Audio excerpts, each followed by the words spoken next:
Abraham was in so much pain 3 days after his Brit Milah, his circumcision, at 99 years old. So Hashem, recognizing that Abraham is the type of person that invites people all the time when they walk by his tent, Hashem's like, I don't want Abraham to have to exert himself for that. He's in a lot of pain. So I'm going to make it super hot outside that nobody's going to want to go outside, and therefore nobody will bother him. So Abraham was in a lot of pain, not because it was hot, not because he just had a circumcision, but because there was nobody walking by and there was nobody for him to invite over because he just wanted to have guests so badly. But Hashem was like, hello, I'm here, I'm your guest. Hashem was doing Bikur Cholim, visiting the sick. We have to emulate Hashem. We have to visit people when they're sick, just like Hashem visited Abraham. And Abraham's like, I know, but when I have humans, I can convert them to being better people, and you I can't convert. And Hashem said, okay, fine. I was going to send these guys anyways to you. And he had 3 angels walk by, dressed like random Arabs, and Abram saw them at a distance, ran over to them, hobbling away, and he said, please come, I want to give you some food, and please come over for a Pesach meal. It happened to be Pesach at the time. And they said, if you say so, we're coming over. That's it. And Abram was so excited. We've got guests. He told Ishmael, get some food ready. He told Sarah, get some food ready. He made an extravagant feast for them. And they said, we are actually here to tell you that we have news that you and your wife, Sarah,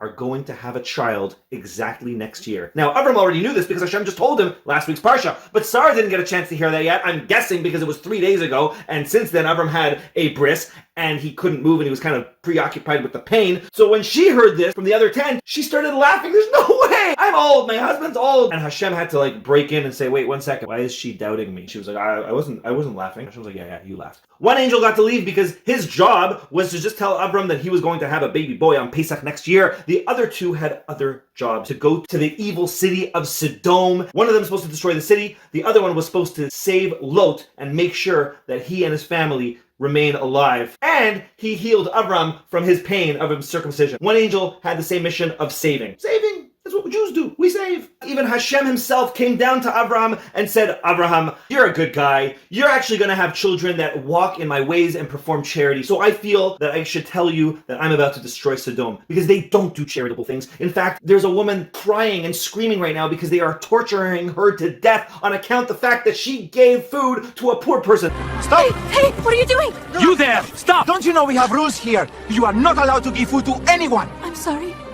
I did not know. Unbelievable. Take her away. That's how evil this city is. And Avram said, okay, well, I have to save everybody. I'm here for the whole humanity kind of thing. So Hashem, if there are 50 people that are good, would you save the city? Hashem said, yeah, if there were 50 people, but there aren't. It was, okay, what about 45? Hashem's like, even 45 I would save. Okay, what about 30? What about 25? He went down the list. He went, what about 10? I'm so sorry for asking this. Please, Hashem, give me one more chance. If there were 10 people, Hashem said, if there were 10 people, I would save the city, but there are not 10 tzaddikim good people in Sodom. Avram's like, all right, I tried. Meanwhile, the angels made their way to Sodom. Lot sees them, and this genetics of doing good kicks in. He wasn't all bad, even though he lived in a city that was, and he ran over to them and said, my masters, please come to me for a Yom Tov meal. They gave him a hard time. Well, we don't know. We could just stay at a motel. Because our motels are disgusting. There's a rule. You have to say yes to a great person. Lot was a good guy, but he wasn't a great person like Avram. Come, please visit. And he said, all right, fine. So they come in, and they said, all right, so tell us about the city, Sodom of yours. Oh, it's not that bad. You really got to get to know them. Hey, honey, can we get some salt for our guests? And she's like, salt? Why would I give them salt? Why did you even invite these people? Who are you, your Uncle Avram? She wasn't such a great woman. Fine, I'll get the salt myself. But really, guys, they're not that bad. Actually, and then suddenly there's a knock on the door. Speaking of the people in Sodom, you know who was outside? Every single person of Sodom. They heard it from the grapevine that Lot has guests, and you're not allowed to have guests. It's against the rules. And Lot came out and goes, hey, guys, what's going on? They said, we heard you have guests. Why don't you bring them out here so that we could get to know them in the biblical sense? If you know what I mean. Really, they were demented. Well, this is the Bible. But fellas, they're here under my protection. Do me a favor. Hey, I'll tell you what. I'll make good on it. And he brings out his 2 daughters and said, look, these daughters, they've never been married. Have your way with them. You see? Come on, I'm trying to protect these men. Protect his visitors. Very noble. By offering his daughters to the whole city to have their way. Okay, getting past that. They said, we don't want them. The people in your house are better looking or something. I'm not sure. But Lot was like, guys, please, how about... And the angels went out there and they blinded every single person outside. And they said, Lot, we're about to destroy this city. So if you want, get your family members and let's get out of here. He ran over to his son-in-laws that were supposed to marry his daughters. And he says, guys, they're about to destroy the city. And apparently his son-in-law was like, come on, no, they're not. Took his wife, he took his daughters, he said, well, let's hightail it. The angel said, get out of here, and you're not allowed to look back because you're no better than them, really, but you're related to Avram, so we took care of you. We're running as fast as they can, getting out of the city, while the whole place was being burnt and destroyed, blowing up in hailstone and sulfur. The place was getting demolished. Lot's wife decided to take a small peek back just to look, which she wasn't supposed to do, so she suddenly turned into a giant pillar of salt. Yeah, that's right, lady, don't diss the salt. So now, loaded only with his 2 daughters, stranded by themselves on a mountain, and now the 2 sisters are looking at each other. The older one says to the younger one, oh my gosh, this is totally like Noah's time, where there was nobody else. How is the world going to be repopulated now? And then they looked over at their father, and they looked at each other.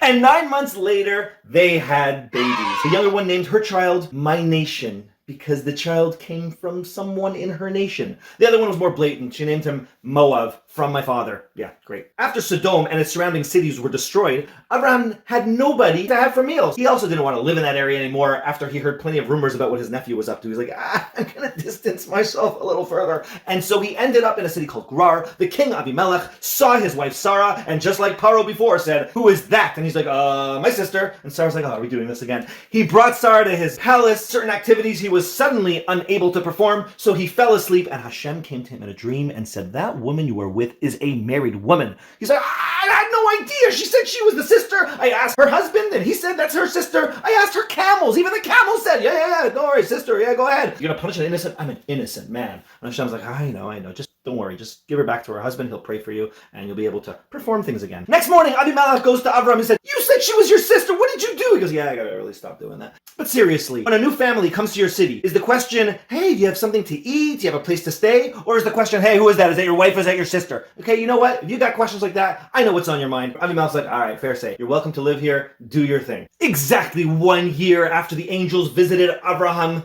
Hashem remembered Sarah, and she finally, at the age of 90 years old, gave birth to her very own child, her son who she loved so much. They named him, of course, Yitzchak. 2 years later, they had a huge celebration, and Abraham invited all the famous people, and Abimelech was there, and Melchizedek, all the top G's were there. Meanwhile, though, Sarah looked and saw Hagar and her son Yishmael were doing their own type of mitzachek, laughter, frivolity, with murder, idol worship, and or sexual immorality, the 3 big ones that you can't do. In addition to all the other things you shouldn't do. She said, Avram, these people cannot live with my new son, Yitzchak. I don't want them influencing him. He's like, oh gosh, I hate doing this. Okay, Hagar, Yishmael, you have to go here. Here's a loaf of bread. Here's some water. I'd give you money, but you're basically evil now. Get out of here. Commentators even say that Yishmael would bully Yitzchak, and because of that, on their way out, Sarah gave Yishmael that evil eye that she's so powerful with, and he suddenly went lame and limp. He couldn't walk, so Hagar had to carry him until she couldn't carry him any longer. He was sick, so he was drinking up all the water. There was nothing left, and they're in the hot desert. And she looked at her son, and she realized that he was dying. She didn't want to see her son die, so she put him aside so that she can go somewhere else and cry over the fact that her son was dying. And suddenly, once again, she was visited by an angel, and the angel said, Hashem has heard the crying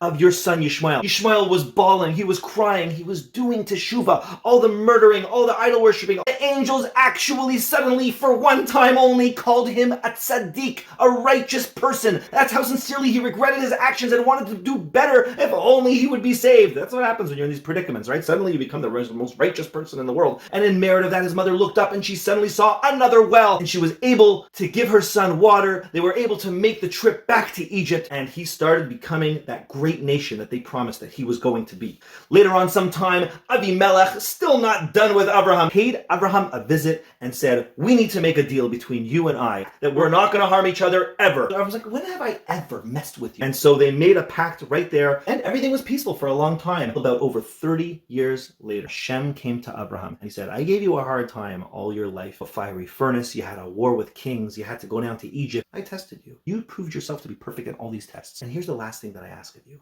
And if you can do this, this proves everything. I would like you to take your son Yitzchak, the only son of Sarah, the one that Abram's legacy was going to go through, and offer him to me on an altar. Abram said, if that's what you'd like. As you wish. He woke up bright early in the morning, didn't hesitate for a second, and said, Yitzchak, let's go. And they went for a 3-day journey. As soon as they were there, Abram put Yitzchak on the altar, ready to offer him to Hashem. He took the knife, ready to offer his son. And his son said, wait! Avram said, yes? He goes, I might twitch. And if I twitch and I move out of the way, I might get a scar and then I won't be a good offering. So maybe tie my hands and my legs together. Avram said, That's a great idea. And he tied him up. And he lifted up the knife, ready to do it. Meanwhile, the angels above were crying, and their tears went into Yitzchak's eyes. And as Avram was about to bring the knife down on his son, Hashem had an angel scream out, Avram, Avram! And Avram stopped and said, yes, don't do it. Don't harm the boy. He goes, but you just asked me to. He goes, no, I asked you to offer him up. He's offered. You brought him up.